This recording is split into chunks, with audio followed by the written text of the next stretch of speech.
Blackbeard.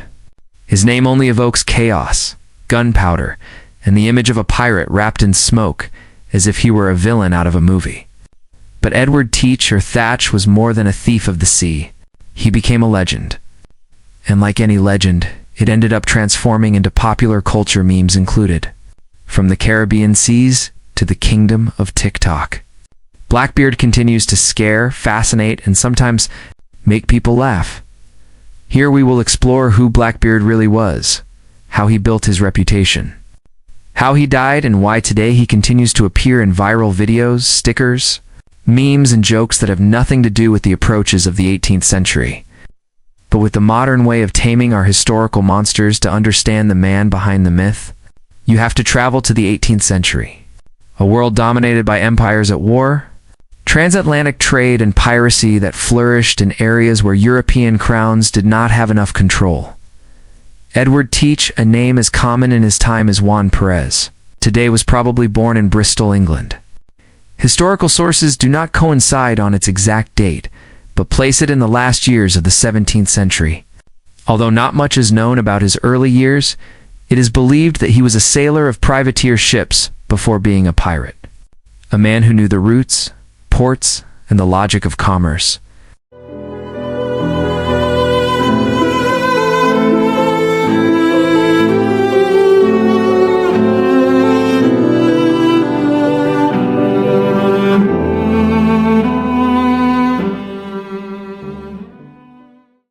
Nothing in his origin announces the monster he would become. The War of Spanish Succession ended.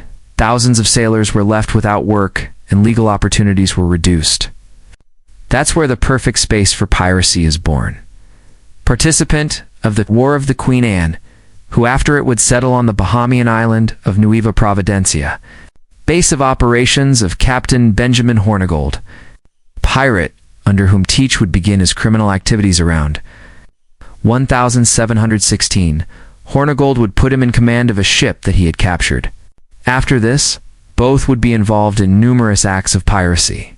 His success would soon be driven by the addition of 2 ships to the fleet, one captained by Stede Bonnet. Despite this, Hornigold would withdraw from piracy at the end of 1717, taking 2 ships with him. Teach first joined pirate bands.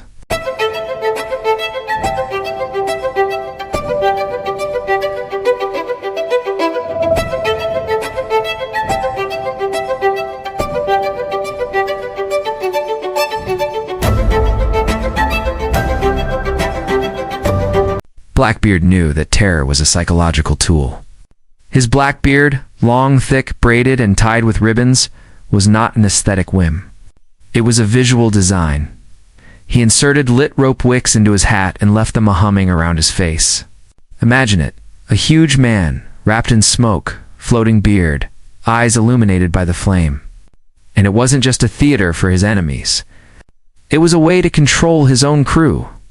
Authority is born of fear, and he knew it. If you think about it, Barbonagra was one of the first branding strategists. Today we talk about building a personal brand.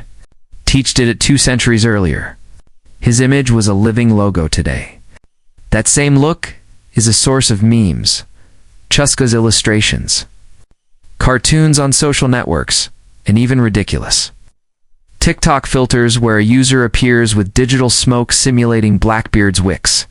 Modernity took away the terror, but not the presence. Every king needs a throne. And Blackbeard found him in 1717 when he captured a French ship called La Concorde, transformed it into a warship, armed it with 40 cannons, and renamed it Queen Anne's Revenge. His flagship, his floating castle, with that ship, it became a force capable of paralyzing entire ports. Its domain extended through the Caribbean, the Bahamas, and the Atlantic coast of the American colonies. Let's imagine Queen Anne's Revenge appearing on the horizon. It's dark, silent, with a fearsome flag waving. The merchants, when they saw him, did not need any more signs. They surrendered without resisting. Most of Blackbeard's captures occurred without a single shot. Terra did the work for him.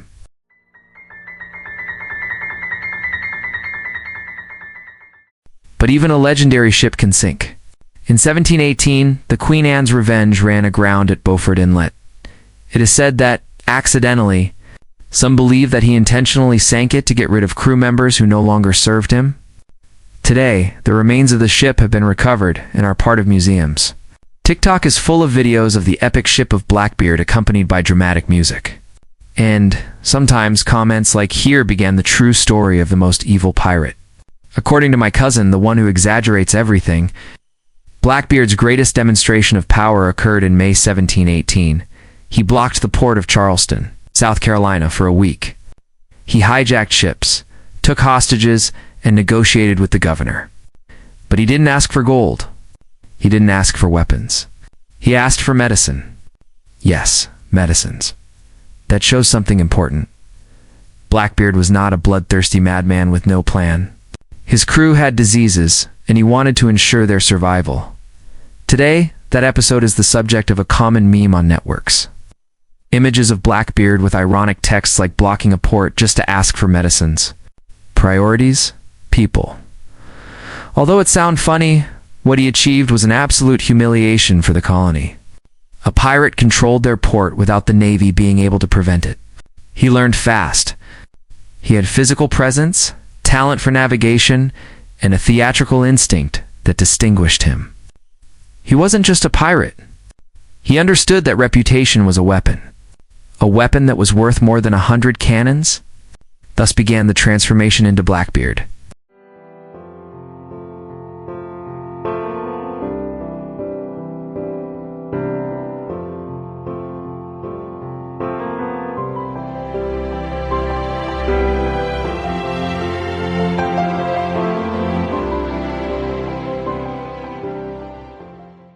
That same year, Blackbeard accepted a royal pardon offered to all pirates who left the criminal life. It was granted by the governor of North Carolina. Teach introduced himself, signed, received the pardon, and weeks later he was attacking ships again. The governor, who received part of the profits, turned a blind eye. It was no secret that the governor indirectly benefited from Blackbeard. The colonies were full of corruption. Pirates were bad, yes, but convenient, that double act, accepting official, forgiveness, and continuing. To pirate as if nothing is a source of modern jokes like, when you say that you are no longer going to continue with your ex, but in a week you are already there. Again, the internet knows how to adapt history to its own. Language: in late 1717, Blackbeard befriended Stede Bonnet, nicknamed the Pirate, a former British officer who traveled on the Revenge ship. Bonnet accepted the captaincy of Blackbeard to form a consortium. However, he was separated from his Revenge ship, which was given to another Blackbeard lieutenant. Shortly after, they captured another ship with the name Adventure, and Blackbeard gave it to Israel Hands for his ineptitude in the marine trade. Bonnet was kept in a virtual imprisonment. At that time, Blackbeard's favorite refuge was the island of Ocracoke, the governor of Virginia. Alexander Spotswood did not share the same tolerance. He considered that Teach was a threat to trade and that North Carolina was feeding a monster. So he sent a secret expedition to eliminate him. Lieutenant Robert Maynard was in charge. 2 boats. On the same objective, to end the legend, Maynard observes the waters of North Carolina. He knows that Blackbeard is nearby and says, "The beard goes out today."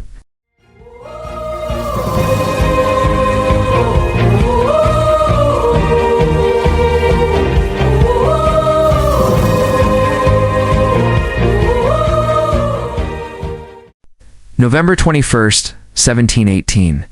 In the Bay of Ocracoke, the most famous confrontation of piracy begins. Blackbeard was with a small crew, just about 14 men. Maynard had more, but less experience. The battle was brutal. Maynard's boat seems empty. Blackbeard falls into the trap.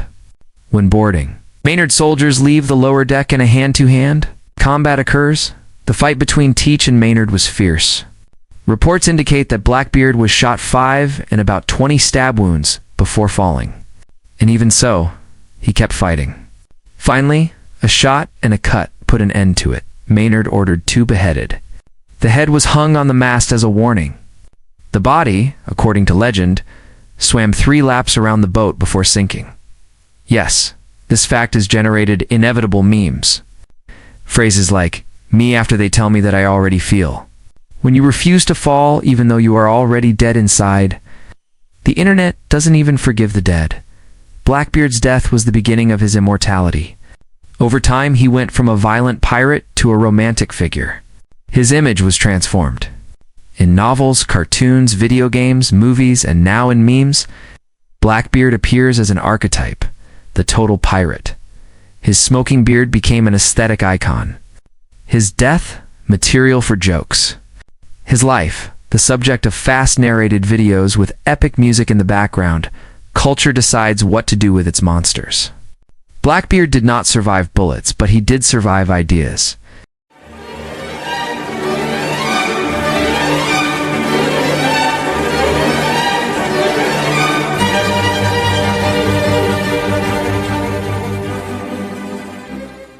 Blackbeard is part of video games like Assassin's Creed, cartoons like SpongeBob, movies like Pirates of the Caribbean, comics, series, animated stickers, and thousands of viral illustrations.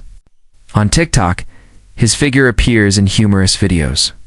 My friend when I tell him that the fortnight has arrived. Me arriving at the 7-Eleven after a wake-up call.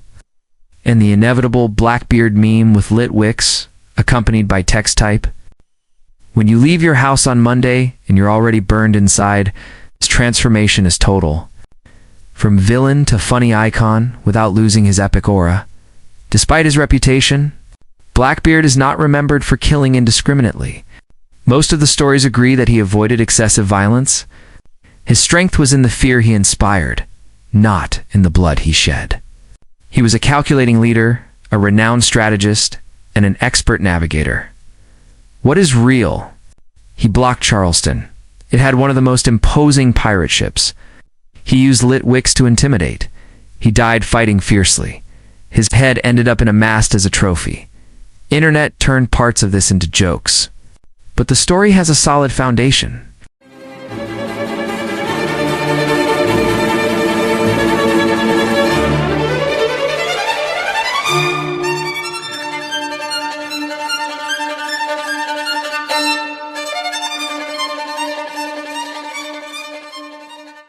In a time without networks, without photos, without cameras, reputation traveled faster than ships, and Blackbeard knew it. He built the science of fear. Monstrous appearance, dramatic maneuvers. Exhibitions of power acts calculated to sow panic, everything was part of his marketing manual. 18th century edition. Today, that manual is still alive. It is enough for a user to make a story of Blackbeard in a company. It with the music they use to narrate gossip. And you already have new viral content? Stories change with time. Monsters soften, criminals become mysterious figures, and Blackbeard fits perfectly. He is no longer a pure villain. It's a symbol. He is the pirate par excellence. It is the mixture of history, fiction, humor, and exaggeration that defines how we remember the past today. His legacy lives in documentaries, museums, games, movies, memes, tattoos, t-shirts, WhatsApp, stickers, fake accounts of motivational Blackbeard. Yes, they exist. And of course they sound fake, but they work. Blackbeard died more than 3 centuries ago. But his image continues to circulate as if he were a dark influencer of the 18th century. His beard, his smoke, his boat, his death. Everything became part of a modern narrative where history is mixed with digital culture. Perhaps that is the fate of the greatest characters. They never end. They just change scenery. Today, the Caribbean no longer sails. Surf the internet, and as long as there is someone willing to tell his story, to laugh with a meme, or to marvel at his figure, Blackbeard will remain alive, smoking gently, as if he were preparing another attack, another story, or why not, another viral meme.